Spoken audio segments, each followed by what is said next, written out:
Hello and welcome to this week's edition of Wednesday Wisdom. It's been so long I almost forgot what I was supposed to say. But my name is JB Hilliard, and these are short video snippets designed to answer questions you may have about estate planning or probate or other legal concerns that may be impacting your household. And I'm taking a slight departure from our case study. I do want to continue with Sarah and her bakery and her business succession planning, but I've been somewhat absent, at least from posting online for the last few weeks, because I've been in just a few situations. And as always, I want to share lessons learned with you so that you don't go through some of the same things I see other people going through.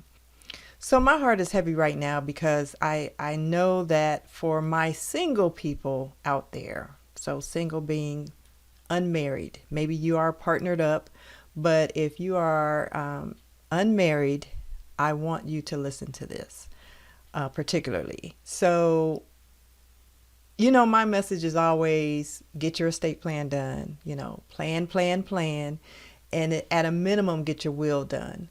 And what I tend to find out from my clients is, especially those that are on the other side of someone passing. So as the executor or administrator of an estate, when you're put in that position, typically you don't know where to start. You don't know what to do. This is not something you do on a regular basis.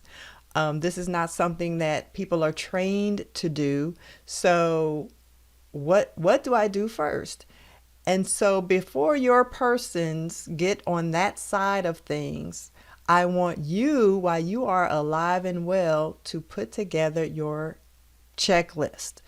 What things need to be done immediately for your estate, your household once you pass away. And that's why I say this is particularly important for my single people.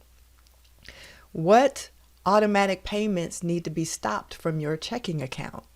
That's going to be one of my main things. And as I'm telling you this, I need to update my own list. Who needs to be contacted? Whether it's clergy, whether it's other relatives, long lost relatives or friends or workplace associates, who needs to be contacted, at least at the outset of your passing? Who do you want to make the arrangements? If it's not, a close relative, if you don't have adult children to rely on for that, or if you don't have a close relative, then who else should be contacted for that? So basically, you're putting together a plan, but this is a more detailed listing of things that should be done immediately. Now, on my website, I do have a link on the resources page for a personal representative checklist. So this is a general kind of guide for anyone that falls into that role and don't know what to do. It's not an all-inclusive guide because, as we know, every estate, every situation is going to be very unique to that household, to that person, and to that family. But this gives you an idea of the types of things you may want to put in your own list for that person who's going to be kind of picking up the ball and carrying it and taking care of those things that need to be taken care of on your behalf and on behalf of your household. So with that said, I won't belabor the point. But hopefully you hear me, and hopefully you'll get up and do this. And as always, I thank you for watching, and we'll see you next time.